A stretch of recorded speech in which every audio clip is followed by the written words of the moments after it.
Now we have already studied that population inversion is required for a lasing action to occur. Now how does population inversion is achieved? So in the lasers we use pumping methods to excite the atoms to the excited state. As we have seen in the case of a 3-level laser and 4-level laser, firstly we excite the atoms from the ground state to the normal excited state. And from the normal excited state, the atoms, they go to the lower state, which is the metastable state.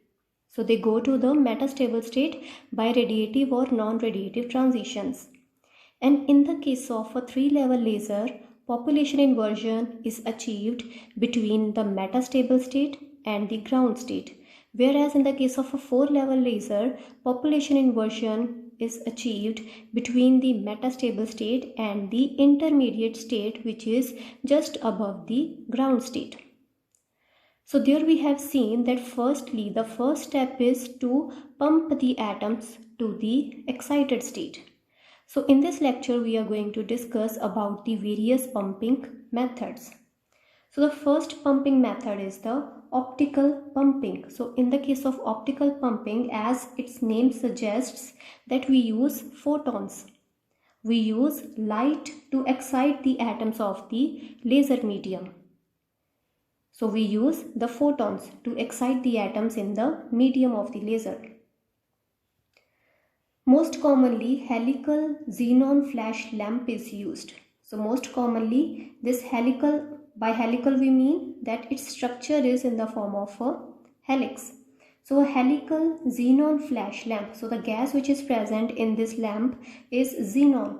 So these are called as flash lamps because we apply electric field on both ends of the flash tube or the flash lamp, and the gas which is present inside this flash tube ionizes. It gets ionized and after that it will emit photons. So the atoms of the gas, they get energized due to the electric field which we apply, and when they get energized they will emit the photons.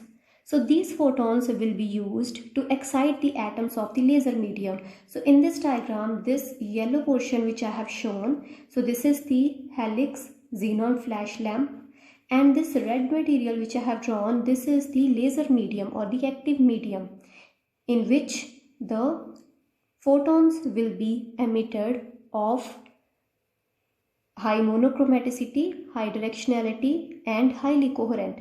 So laser beam will be emitted from this portion which I have drawn, this red portion. So this is the laser medium.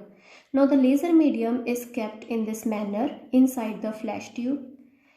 Then the flash tube is applied with the external electric field with the help of these electrodes on both the ends. And when you will apply the electric field, the atoms of the gas which are present in the flash tube, they get energized. They will be ionized due to the external electric field and they will emit photons. So the energized atoms, they will emit photons, and these photons will come in contact with the atoms of the laser medium, and hence the atoms of the laser medium will also be excited. So in this manner the optical pumping works. So helical xenon flash lamp is used to supply the external energy in the form of flashes or pulses of short duration to activate the atoms of the laser medium. To activate the atoms of the laser medium, or you can say to excite the atoms of the laser medium from the ground to the higher energy state. And this kind of pumping, this optical pumping, is mainly used in solid state lasers and in liquid tunable dye lasers. So the function of these lasers will be discussed in the further lectures. So the solid state lasers and the dye lasers, liquid tunable dye lasers, we use optical pumping. An example of a solid state laser is the ruby laser. And in this diagram I have written that the light which is emitted from this laser medium, the laser beam, has a wavelength of 6943 angstrom, and this is in the case of a ruby laser. So in the case of ruby laser, we have a ruby crystal, and it can be either in the form, and it can be either pink colored or it can be in red color. So that we will discuss when we will discuss ruby lasers specifically in the next lectures. So in the case of ruby laser, this much wavelength of photons are emitted. So in the case of solid state laser and liquid tunable dye lasers, we use optical pumping technique to excite the atoms of the active medium. Then the next type of pumping is the electrical pumping. So here we use the electrical energy. So here we used the light or the photons to excite the atoms of the active medium. Here we will use the electrical energy.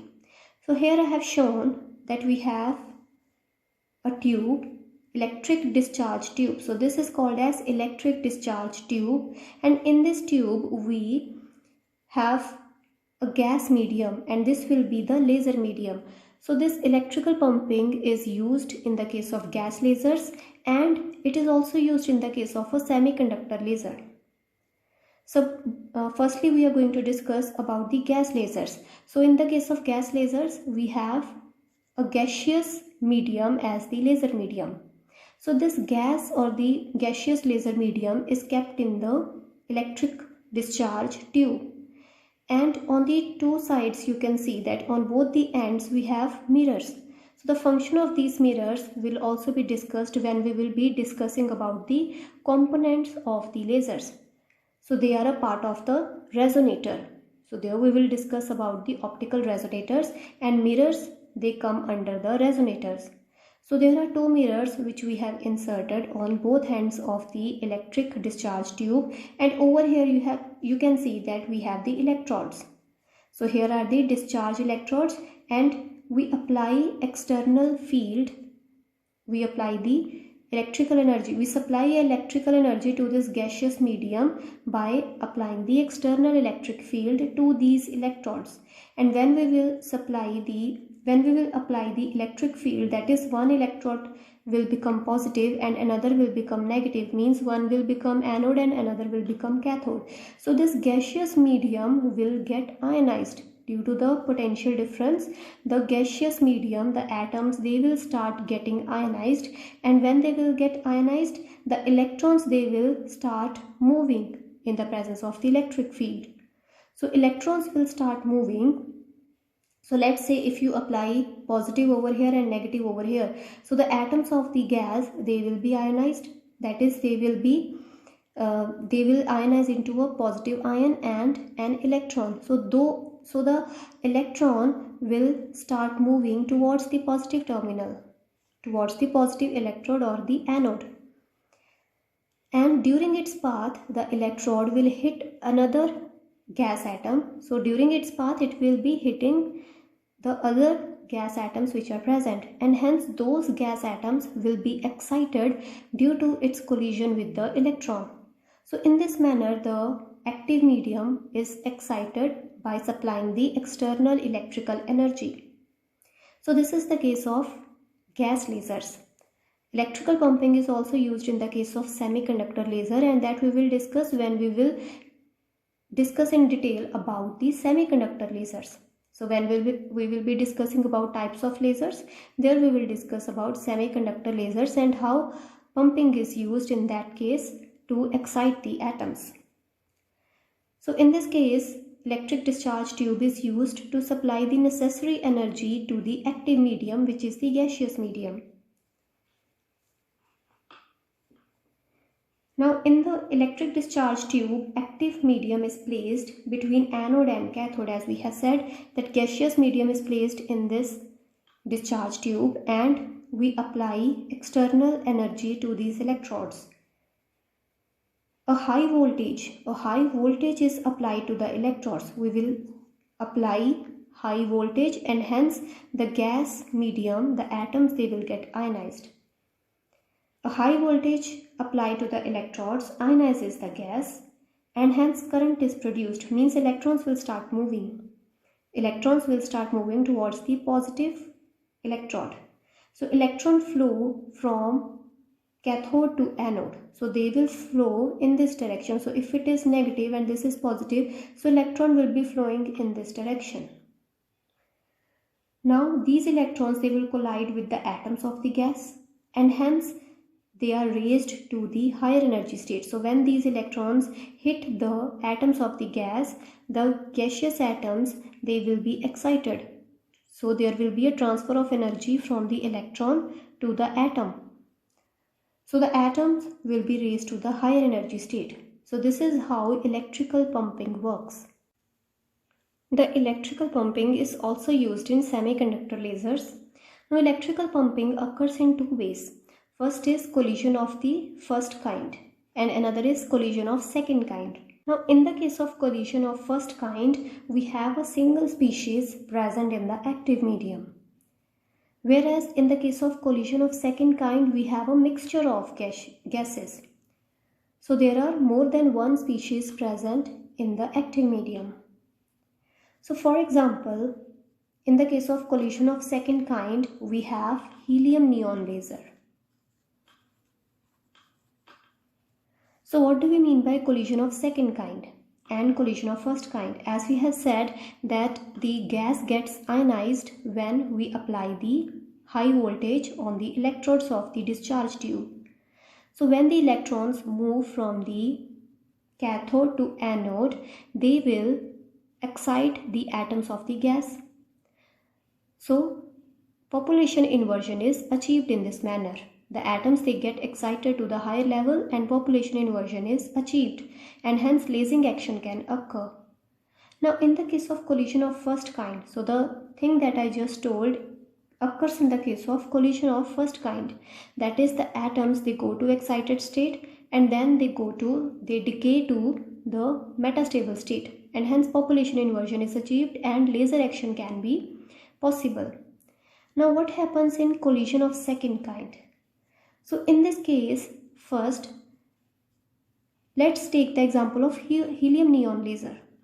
So in the case of helium-neon laser, we have atoms of helium gas as well as atoms of neon gas. So the functioning of helium-neon laser will also be done. So the same thing will be repeated over there also. So what happens that when we apply high voltage, the helium atoms, they go first to the excited state. Firstly, the helium atoms will absorb that energy and they will go to the excited state. And when the helium atoms go to the excited state, they will collide with the neon atoms. And when they will collide with the neon atoms, the helium atom will transfer its energy to the neon atom or to the neon gas, and the helium atom will get de-excited to its ground state. And now the neon will go to its excited state by taking the energy from the helium atom. So actually the laser action occurs due to the neon atoms. The laser action occurs due to the presence of these neon atoms, or you can say the laser action occurs in these neon atoms. So actually the source of the laser beam is these neon atoms. So the helium atom helps the neon atoms to get excited. Helium atom helps the neon atoms to achieve population inversion, and then the laser action occurs. So this is the collision of second kind. So helium atom is the host, whereas neon is the active center. The laser action actually occurs in the neon, whereas helium atom helps the neon atoms to achieve population inversion. So firstly, helium will go to the excited state by absorbing the energy, the external electrical energy which we are supplying, that is this electrical pumping. This pumping firstly excites the helium atoms. These excited helium atoms will collide with these neon atoms and will transfer their energy to the neon. So neon, which is in the ground state, by absorbing the energy will go to the excited state, and this excited helium atom will transfer its energy, so it will go to the ground state. So in this manner, the active center will go to the excited state and hence laser action begins. So this we call as collision of second kind. Whereas if we have only one species, here we have two species, you can see. So if we have only one species, then collision of first kind takes place, and with the help of electrical pumping, the gas which we have, the only one gas atoms which we have, will be excited directly, whereas in this case the neon atoms are excited indirectly. So this is the collision of second kind. So here I have shown by reaction also that the electron which has high energy collides with the gaseous atom. So we are talking about the collision of first kind. So the electron in the discharge tube will collide with the gas atom. Now this electron's energy will be transferred to this gas atom. So this gas atom will go to the excited state and the electron will lose its energy. So it will have low energy over here. So this is the collision of first kind. Now in the case of collision of second kind, the first gas atom has gone to the excited state. So over here helium is represented by X and this neon will be Y. So this first atom, this first species has gone to the excited state by taking the energy from the electron. So this will go to excited state and then this will hit the another gas atom, the gas atom of another species. So it will hit another gas atom and this gas atom will go to the lower state, and by transferring its energy, this second atom of another gas will go to the excited state, and the laser action occurs in these gas atoms only. So this atom actually helps the another gas atom, the gas atom of another gas which we are talking. So this is the atom of first gas and this is the atom of the second gas. So this gas atom helps this gas atom to go to the excited state. So X gas atoms are raised to the higher energy level. So these are raised to higher energy level by high potential in the discharge tube.